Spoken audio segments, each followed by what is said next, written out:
Պարոն Սիմոնյան, ուզում եմ անդրադառնալ նախընտրական ծրագրին, քաղաքացիական պայմանագրի, այնտեղ նշված է, որ նախընտրական ծրագրի մաս է կազմում նաև կաթողիկոսին հեռացնելու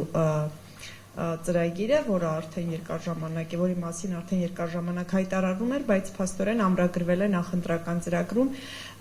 Ինչու էր ձեզ պետք, որ այս ձեր մտադրությունը նաև նախընտրական ծրագրում լինի, խնդրեմ բացատրեք։ Որովհետև Կտրիչ Ներսիսյանը սպառնալիք է Հայաստանի Հանրապետության անվտանգությանը եւ լավ կլիներ ուրիշ կուսակցություններ նույնպես իրենց ծրագրի մեջ ունենային Կտրիչ Ներսիսյանից եւ այն մարդկանցից, ովքեր որ վարկաբեկում են հայ առաքելական Սուրբ եկեղեցին, մաքրելը ու ազատելը, դա մեծ օգուտ կբերեր մեր պետությանը, մեր պետականությանը եւ այն թմբկահարումները, դոշ ծեծոցիները, որ հայ առաքելական եկեղեցուն պաշտպանում են, պետք է պաշտպանեն հենց նման մարդկանցից եւ նման բարքերից, որոնք որ այսօր ցավոք սրտի այնտեղ արմատացել են։ Ես նկատի ունեմ ծրագրում դա ամրագրելու։ Դե մեր ծրագիրն է, հիմա մենք ենք որոշում, մենք մեր քաղաքացիներին ինչ առաջարկենք եւ առաջարկել ենք, չէ, որտեվ սահմանադրություն չենք խախտում, որտեվ դուք էլի նույնականացնում եք անձերին կառույցի հետ։ Ալեն Սիմոնյանը ազգային ժողովը չէ։ Կտրիչ Ներսիսյանը 1700-ամյա հայ առաքելական եկեղեցին չէ, դա թագավորություն չէ, պետք չի դուրս եկեք այդ թագավոր տրամաբանությունից, մի նույնացրեք անձերին կառույցի հետ, ոնց կարելի է անձը եւ կառույցը նույնացնել, այսինքն դուք որ վարչապետին, ընտրված վարչապետին ինչ որ ձևով քննադատում եք, դուք Հայաստանի Հանրապետությունն եք քննադատում, հա, ոչ, բայց ոնց եղավ որ այն պարագայում ստացվում որ եկեղեցուն են քննադատում, բոլորը չէ, տենց հարցազրույց տալուց իրար հերթ չեք տալի ասելու որ սա հարձակում է հայ առաքելական Սուրբ եկեղեցու նկատմամբ, բայց այն դեպքում երբ որ վարչապետին հենց ձեր գործընկերները նաև ճեպազրույցների ժամանակ կառավարությունում իրենց շատ բան են թույլ տալիս, նա չեք ասում, ես դու հարձակվում ես Հայաստանի Հանրապետության վրա, բայց այդ երկակի ստանդարտները երբ եք դադարեցնելու հարգելի լրագրողներ։ Եվ պարոն Սիմոնյան, կարճ երկու հարց էլ ասեմ, հիմա դուք ձեր գնահատմամբ, եթե դուք քաղաքացիներին ասում եք, որ քաղաքացիներ մեզ ձայն տվեք նաև, որպեսզի առաջիկա 5 տարիներին մենք իրագործենք կաթողիկոսին հեռացնելու ծրագիրը, դուք կարծում եք դրանով քաղաքացիական պայմանագրի քվեները կավելանան, այսինքն չենք ասում։ Չէ, ես հարցնում եմ, պարոն Սիմոնյան։ Մենք ասում ենք Հայաստանի Հանրապետությունը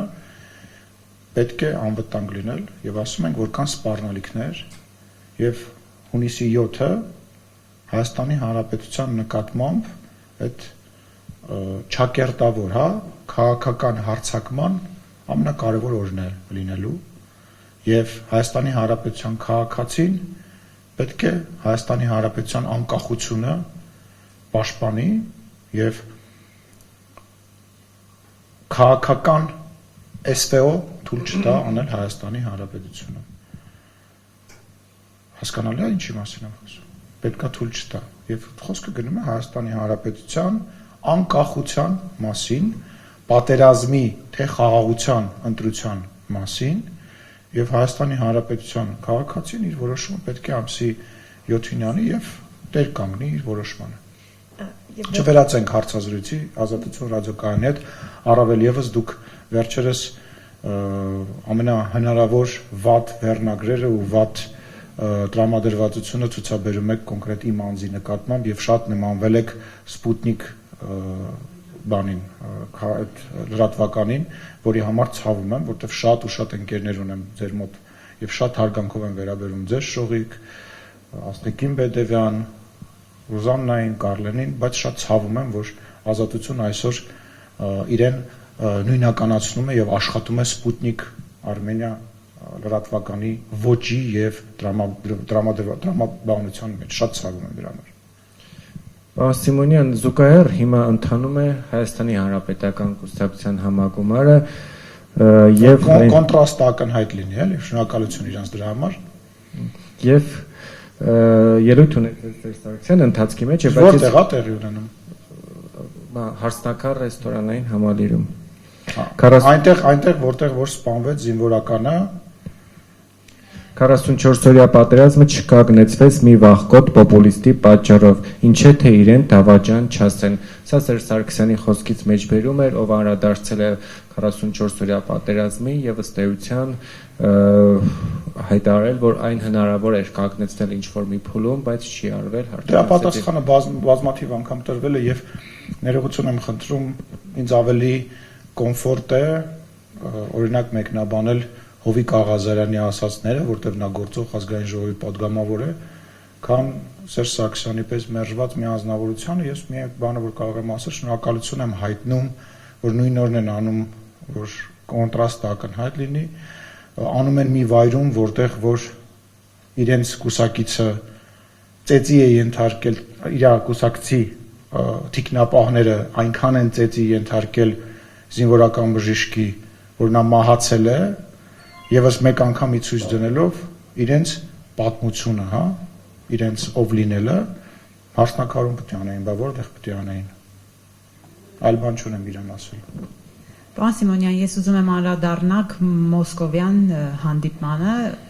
այդ հանդիպումը բավականին բաց տեքստով էր ամեն ինչ ասվում եւ տպավորություն էր, որ ռուսական կողմը ուզում է նաեւ հայ ժողովրդին հասանելի դարձնել այն ամենի մասին, ինչ մտածում են Ռուսաստանում այս պահին եւ վտանգների մասին էին մեզ զգուշացնում եւ այս հանդիպումը նաեւ եզրահանգումների առիթ է տվել այն առումով, որ վերջնագրեր են ներկայացրել Հայաստանին, Հայաստանի իշխանությանը որոշակի հարցերում, նույն ԵԱՏՄ, նույն երկաթգծի հետ կապված շատ այլ հարցերում, ինչի մասին հանդիպան ընթացքում խոսվել է։ Արդյոք դուք այդ հանդիպումից հասկացել եք, որ իսկապես վերջնագրերով են խոսել Հայաստանի իշխանության հետ եւ դրանից ինչ հետեւություններ եք արել։ Նման խոսակցությունները նոր չեն եւ այդ օրինակ ապրանքների հետ կապված, հա գազի գնի հետ կապված տարիներ շարունակ եղել են եւ պետք է ասեմ, որ այդ պարագայում, եթե նրանք նման որոշում կկայացնեն, Հայաստանի Հանրապետությունն իր որոշումը կկայացնի եւ դուրս կգա վերջնականապես թե հապկից, թե ԵԱՏՄ-ից եւ մնացած կառույցներից, բայց չեմ կարծում, որ դրան կգնա կհասնի, որովհետեւ ես գիտեմ նաեւ, որ շատ լավ զրույց է դրանից հետո տեղի ունեցել երկու երկրի ղեկավարների միջև, շատ աշխատանքային, շատ արդյունավետ, հույս ունեմ պարոն վարչապետը այն մասը, որ կգտնի ճիշտ, ինքը ձեզ կպատմի, բայց միևնույն ժամանակ այո, ընդունում եմ, որ այդ խոսակցությունը այնպես չէ, որ մենք հաճախ ենք տնում երկու երկրների որևիցե երկու երկրների հանդիպումների բաց մասում, բայց միևնույն ժամանակ Հայաստանի Հանրապետության վարչապետը Հայաստանի կարծիքը եւ տեսակետը նույնպես ներկայացրեց եւ այն բոլոր հրապարակումները, որոնք որ համացանցում կան, այդ գնահատականը կիսում են, որ ես տալիս եմ, դա process է, դա բանակցություն է, դա խոսակցություն է, որը որ կարծում եմ նաև դրական կողմեր պարունակում, օրինակ ակնհայտ էր, որ Ռուսաստանի Դաշնության նախագահը խոսում էր քաղաքական ուժերի մասին, ռուսամետ քաղաքական ուժերի մասին եւ այլևս այդ ուժերը չեն կարող ասել, որ իրանք Ռուսաստանի Դաշնության հետ որևիցե կապ չունեն, այդ առումով ենթադրում եմ, որ ընկալում չկա, որ այդ արտահայտությունը Հայաստանի Հանրապետությունում շատ բացասական էմոցիա է առաջացնում, հա։ Մենք հոգնել ենք դրսից քաղաքական դաշտ բերվող եւ նշանակովի նախագահներից եւ երկրի ղեկավարներից եւ բաց ասեց էս իմ տղեկն են, կլինի իրանք էլ մասնակցեն, ինչին ի պատասխան մեր վարչապետը ասեց մեր համանդությունը թույլ է տալի մասնակցել այնքանով որքանով եւ մնացած առումով ազատ երկիր ենք եւ Հայաստանի Հանրապետության ժողովուրդը իր ընտրությունը կանի։ Ես կարծում եմ արչի ծառայություն մատուցեց նաեւ այն բանով, որ այդ առաջ էր, երբ որ ասում էին Մոսկվայից դաբրոն կա եւ այլ եւ այլ, այստեղ դաբրո Հայաստանի Հանրապետությունում այլևս մի դաբրո կա, դա Հայաստանի ժողովրդի դաբրոն է եւ Հայաստանի ժողովուրդը չի սիրում, որ դրսից են իրան ասում։ Բայց նաև գազի գնի հետ կապված, պարոն Սիմոնյան, էլի բաց ասվեց, հիմա եթե բարձրանա գազի գինը, էլի մենք ոչինչ յատմեզ դուրս կգանք։ Երբ որ գիտեք ինչ, հարցը տեղին է, բայց կրկնում եմ նման խոսակցություններ էլի եղել են։ երբ որ մենք կգանք կհասնենք այն կետին, երբ որ ինչ որ գործողությունների հետ կապված բան կտեսնենք, ես կամ կառավարության ներկայացուցիչը կամ մեր գործընկերները կմեկնաբանի։ Ես ասում եմ, որ խոսակցությունը տեղի ունենում, մենք ասել ենք ու ես կրկնում եմ վերահաստատում եմ, մենք Ռուսաստանի Դաշնության դեմ որևիցե բան չենք անել ու չենք արել ու չենք պատրաստվում անել, բայց միևնույն ժամանակ մենք պաշտպանել ենք ու պաշտպանելու ենք Հայաստանի Հանրապետության շահերը։ Այսքանը։ Շնորհակալություն, պարոն Սիմոնյան, նախ խնդրում եմ երբևէ իմ հարցերը անձնավորված չընդունել, որովհետև 2012 թվականից ես ոլորտում աշխատում եմ ու անկախ լրատվամիջոցից ձեր անձի քննարկումը, ես իմ անձի քննարկման չեմ վերածում, ուղղակի ասում եմ հարցերի հետ կապված։ Տեսեք, վարչապետ Փաշինյանի այն հայտարարությունը կառավարության նիստում, երբ որ նա ասաց, որ ճողոպրել, փախել են, հա, արցախցիները 20 թվականի պատերազմի ժամանակ, դրան արձագանքել էր Արցախի նախկին նախագահներից Սամվել Շահրամանյանը եւ նշել էր, որ դա պարզապես զառանցանք է եւ նման բան չի եղել, որևէ մեկը որևէ Արցախցու հրաման չի տվել փախնելու կամ իրենք էլ այնպես չի եղել, որ նման իրավիճակում թողել եւ փախել են լքելով Արցախը։ Ես կխնդրեի անդրադառնայիք Սամվել Շահրամանյանի այս հայտարարությանը։ Բա ինչի է ինքը Երևանում, իսկ մնացած նախագահները Բաքվում բանտում։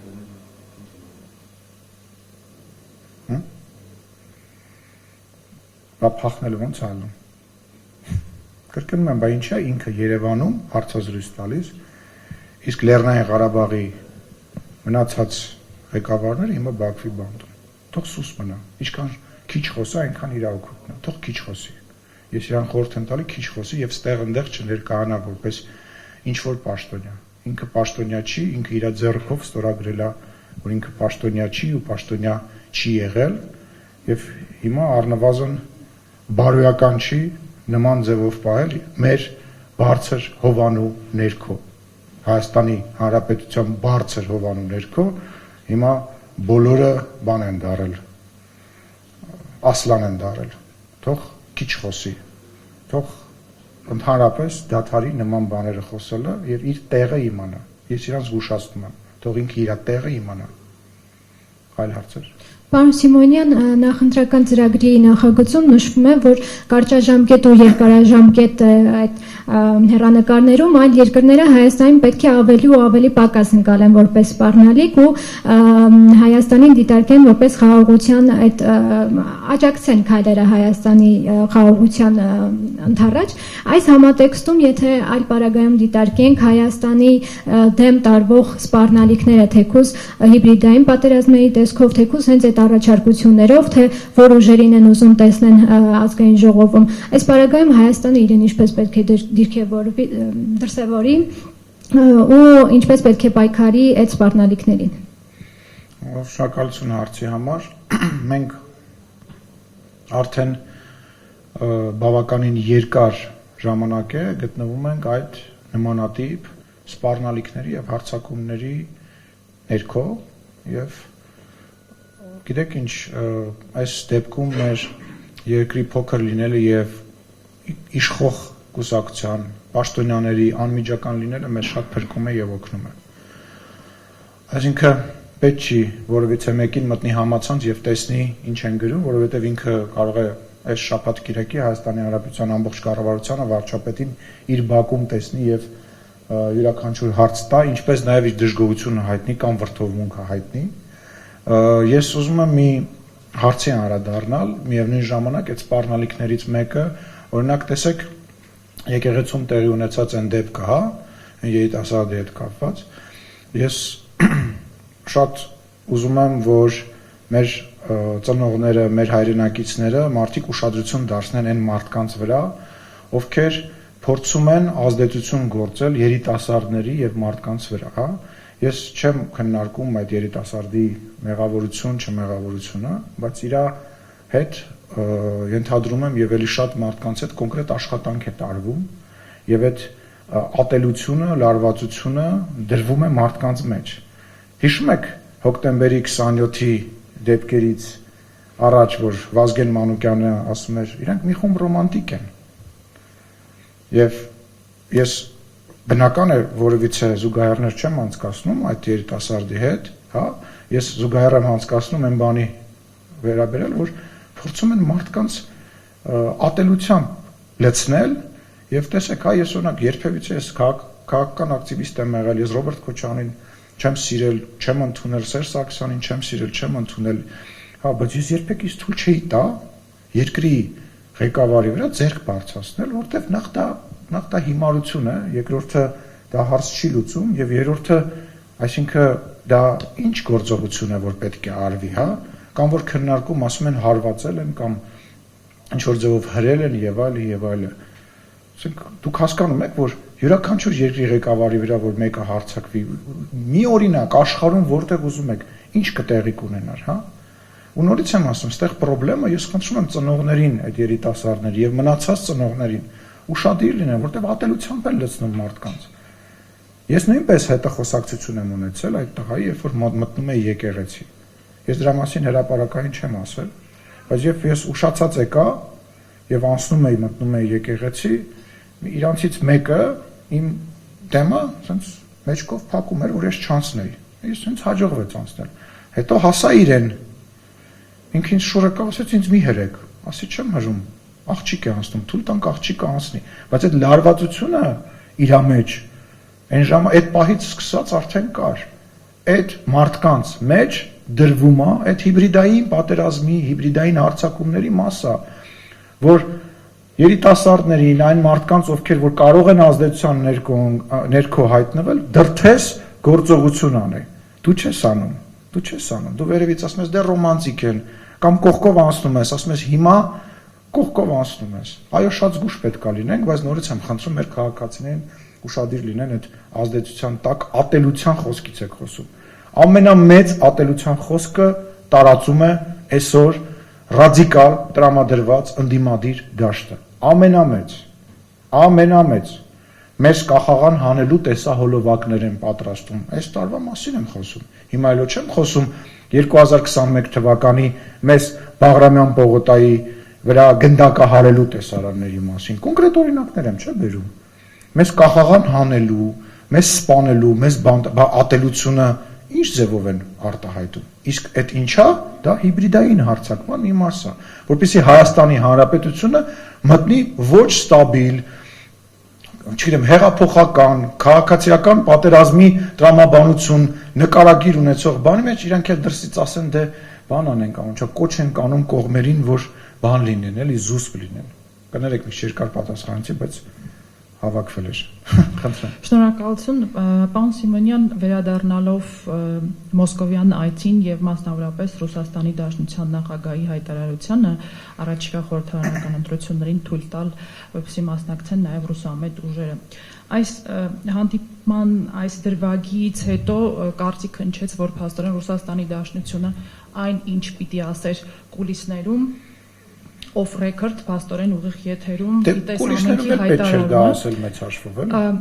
Հարցս հետևյալն է, պարոն Սիմոնյան, դուք եթե չեմ սխալվում այս տարվա փետրվարի 5-ին հանդիպել եք ձեր պաշտոնակցի հետ, Տիկին Վալենտինա Մատվիենկոյի հետ։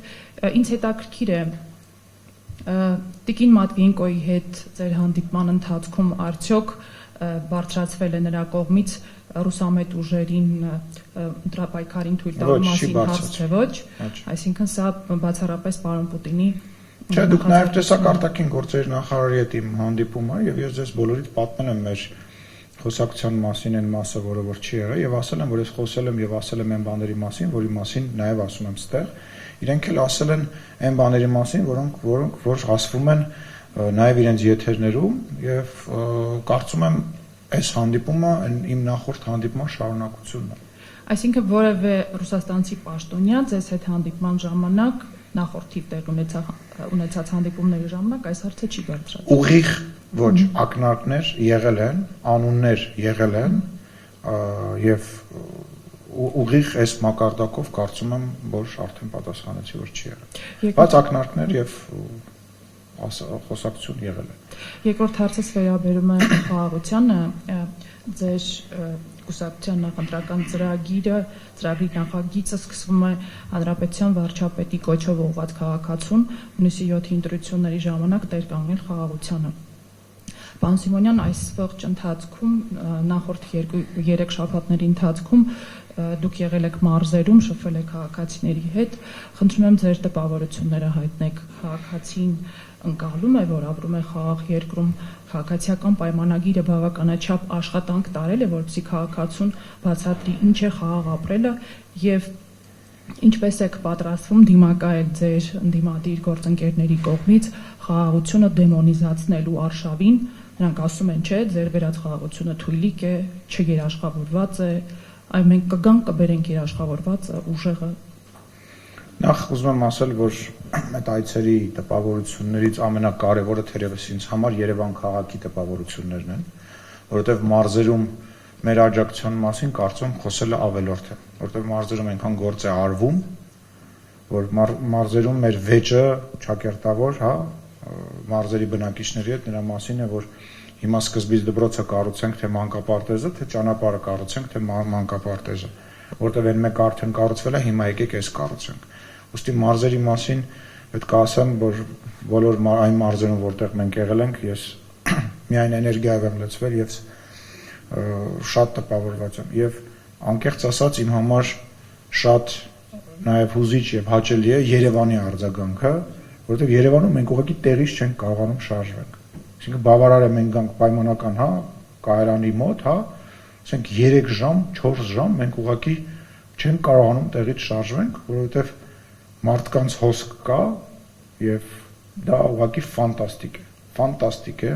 Ես ուզում եմ ասեմ, որ մենք այդ բոլոր մարդկանց, մենք մեր բոլոր մարդկանց, մեր երկրի բոլոր մարդկանց սիրում ենք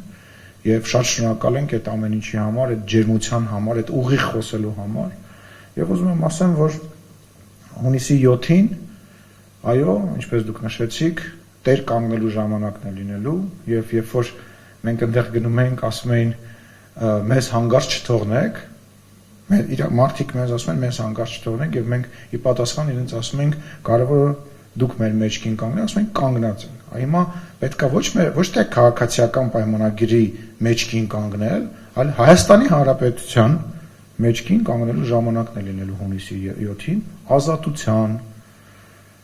ազատ մամուլի, անվտանգության, խաղաղության, մեզ քննադատելու, իշխանավորին մոտ լինելու օրն է լինելու, տեր կանգնելու օրն է լինելու հունիսի 7։ Այսքանը թերևս, խնդրեմ։ Պարոն Սիմոնյան, իմ հարցը նույնպես վերաբերում էր խաղաղության կետին։ Բայց անց անենք, որ մի քիչ հետո գնամ, էլի, հա։ Հա, ուրեմն այնտեղ նշվում է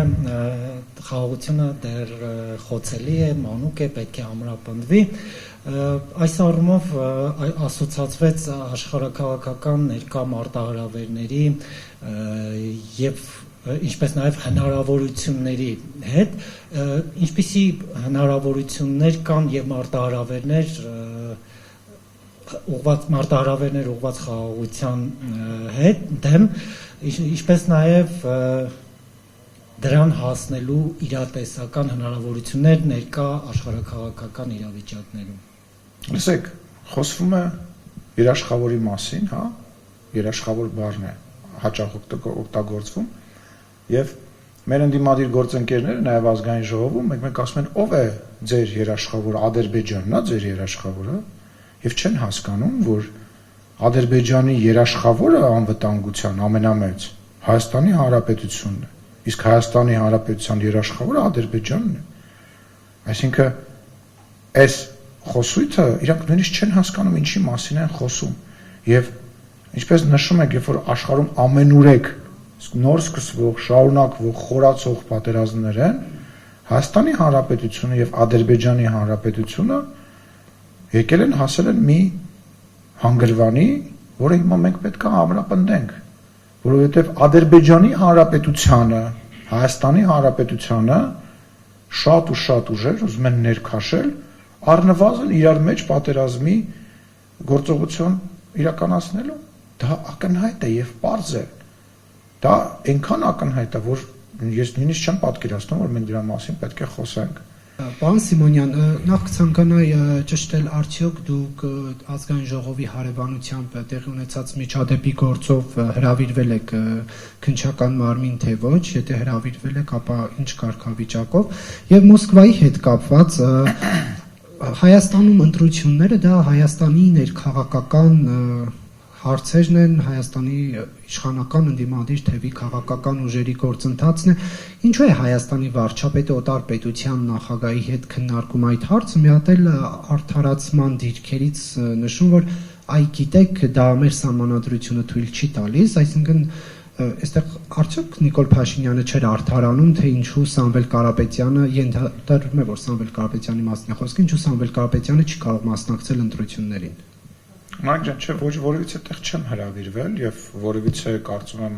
գործընթաց չկա, իսկ սկզբից ենթադրում էի, որ ինչ որ գործընթաց կլինի, բայց այս պահին որևիցե գործընթաց չկա։ Ինչ վերաբերում է երկրորդ հարցին, պետք է ասեմ, որ ես այնտեղ արդարանալ չտեսա։ Հիմա եթե դուք ինձ հարց եք տալիս, ես ձեզ պատասխանում եմ, ես արդարանում եմ ինչ-որ բանի համար, գործընկերական վերաբերմունք կա, հա, եւ եթե ուղիղ եթերով ինչ-որ երկրի ղեկավար հարց է տալիս, կարծում եմ, որ վարչապետի պատասխանը ավելի քան կոռեկտ տեղին եւ բացատրողական էր, որովհետեւ ինչպես նաեւ վարչապետը նշեց, ենթադրվում է, որ տեղակ չէին պահել, որ Հայաստանի Հանրապետությունում Սամվել Կարապետյանը չի կարող ոչ падգամավոր լինի, ոչ վարչապետի տեխնացու լինի, ոչ էլ առավելևս վարչապետ լինի, եւ հետաքրքիր է նա, որ Հայաստանի Հանրապետությունում այնքան են այդ բանի պես կրկնե, մանտրայի պես կրկնե բան, հա, տենց այնքան են ասել, որ ինչ որ մարդիկ հավատացել են այդ արտահայտությանը, երևի գնացել ընդեղ էլ տենց տրամաբանություն ասել, ոչ, կարծում եմ, որ որևիցե արդարացման բան չկա, կարծում եմ, որ մեր վարչապետը հանդես եկավ Հայաստանի Հանրապետության լի իշխան անկախ ինքնուրույն պետության ղեկավարի կեցվածքով եւ ես մեծագույն հպարտությամբ եմ հետևում այդ խոսակցությանը երկու երկրների ղեկավարների բնական է գիտակցելով որ Ռուսաստանը մեր գործընկերն է բայց որևիցե նման բան կներեք ես չեմ տեսել ու գիտեք հետևում եմ ես ընդհանուր առմամբ բաներին հա արձագանքներին անկեղծ ասած ձեր արձագանքը մի քիչ զարմացեց, որտեղ օրինակ այն մասը, որը որ փորձում է, հա, վարչապետին քննադատել, այլ բան են ասում։ Ասում են, որ չգիտեմ, սպառնաց, ասում են, որ ինչ որ փաստի առաջ կանգնացրեց բան, բայց արդարանալ ներողություն եմ խնդրում, կարդացեք այլ դրա բաները, մեկնաբանությունները, շնորհակալություն, ձեզ լավ օր։